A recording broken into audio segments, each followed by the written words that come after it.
Vladimir Ilyich Lenin. Our Revolution. Apropos of N. Sukhanov's Notes. Written, January 16, 1923. First published, Pravda, number 117, May 30, 1923. Source, Lenin's Collected Works. Second English edition, Progress Publishers. Moscow, 1965, Volume 33, pages 476-80. Note that corrections were later appended to this document, written in the margins of the stenographer's notes. I have lately been glancing through Sukhanov's notes on the revolution. What strikes one most is the pedantry of all our petty bourgeois democrats and of all heroes of the Second International. Apart from the fact that they are all extremely faint-hearted, that when it comes to the minutest deviation from the German model of socialism, even the best of them fortified themselves with reservations. Apart from this characteristic, which is common to all petty bourgeois democrats and has been abundantly manifested by them throughout the revolution, what strikes one is their slavish imitation of the past. They all call themselves Marxists, but their conception of Marxism is impossibly pedantic. They have completely failed to understand what is decisive in Marxism, namely, its revolutionary dialectics. They have even absolutely failed to understand Marx's plain statements that in times of revolution the utmost flexibility is demanded, footnote A, and have even failed to notice, for instance, the statements Marx made in his letters, I think it was in 1856, expressing the hope of combining the peasant war in Germany, which might create a revolutionary situation, with the working class movement, footnote B. They avoid even this plain statement and walk around and about it like a cat around a bowl of hot porridge. Their conduct betrays them as cowardly reformists who are afraid to deviate from the bourgeoisie, let alone break with it. At the same time they disguised their cowardice with the wildest rhetoric and braggatry. But what strikes one in all of them, even from the purely theoretical point of view, is their utter inability to grasp the following Marxist considerations. Up to now they have seen capitalism and bourgeois democracy in Western Europe follow a definite path of development, and cannot conceive that this path can be taken as a model only mutatis mutandis, only with certain amendments, quite insignificant from the standpoint of the general development of world history. First, the revolution connected with the First Imperialist World War. Such revolution was bound to reveal new features, or variations, resulting from the war itself. The world has never seen such a war in such a situation. We find that since the war the bourgeoisie of the wealthiest countries have to this day been unable to restore normal bourgeois relations. Yet our reformists, petty bourgeois who make a show of being revolutionaries, believed, and still believe, that normal bourgeois relations are the limit, thus far shalt thou go and no farther.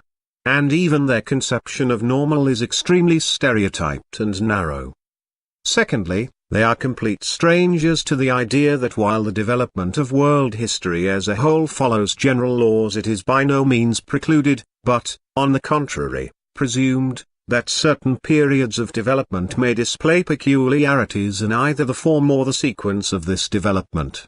For instance, it has not even occurred to them that because Russia stands on the borderline between civilized countries and the countries which this war has for the first time definitely brought into the orbit of civilization, all the Oriental, non-European countries, she could and was, indeed, bound to reveal certain distinguishing features, although these, of course, are in keeping with the general line of world development. They distinguish her evolution from those which took place in the West European countries and introduce certain partial innovations as the revolution moves on to the countries of the East.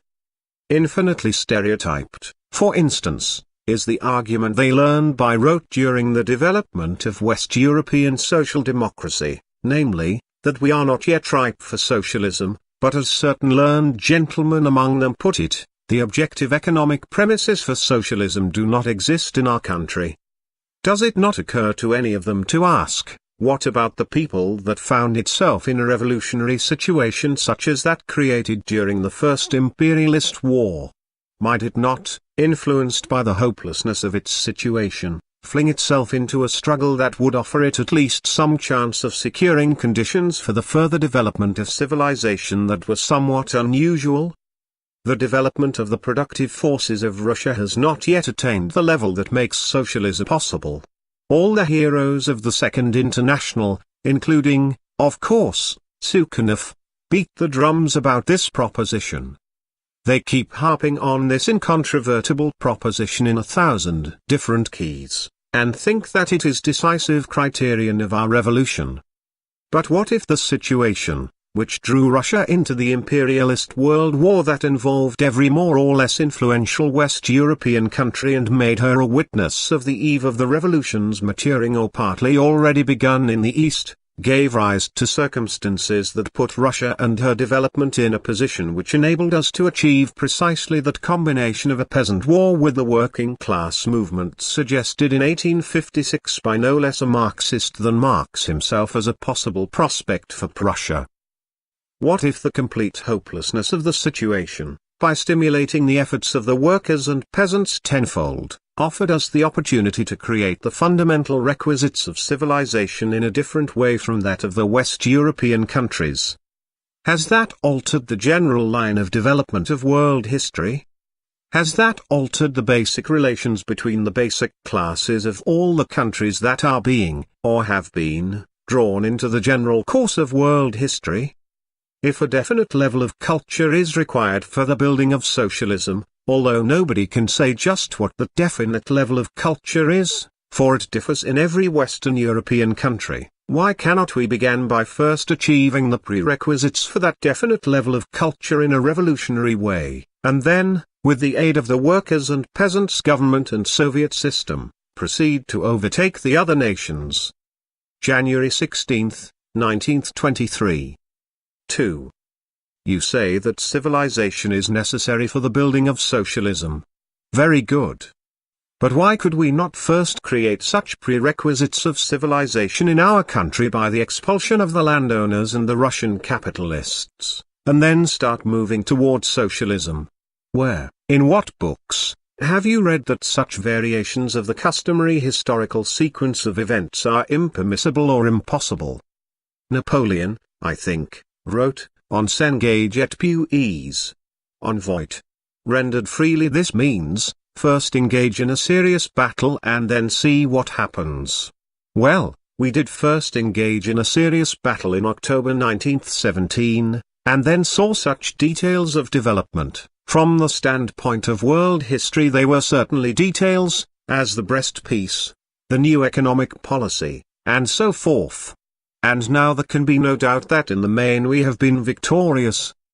Our Sukhanovs, not to mention Social Democrats still farther to the right, never even dream that revolutions cannot be made any other way.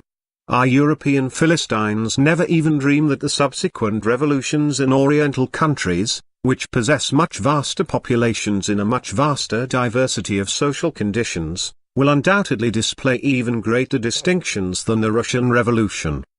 It need hardly be said that a textbook written on Kautsky lines was a very useful thing in its day. But it is time, given that, to abandon the idea that it foresaw all the forms of development of subsequent world history. It would be timely to say that those who think so are simply fools. January 17, 1923. Endnotes. A reference to Marx's work The Civil War in France and his letter to Q. Gelman dated April 12, 1871. B.